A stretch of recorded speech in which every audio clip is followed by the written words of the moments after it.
Honorable members, I want to take this opportunity to welcome you once again to this afternoon's sitting. It's a very important sitting for us because we are going to discuss matters that regard our workers.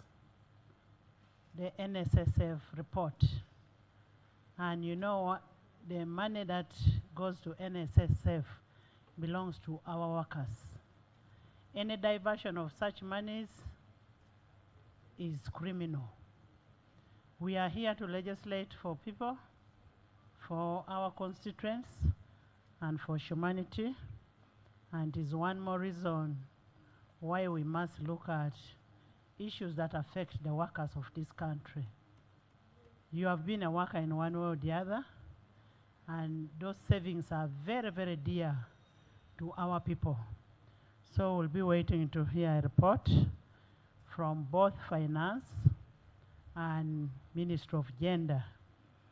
We'll also complete the accountability cycle on Park Central today.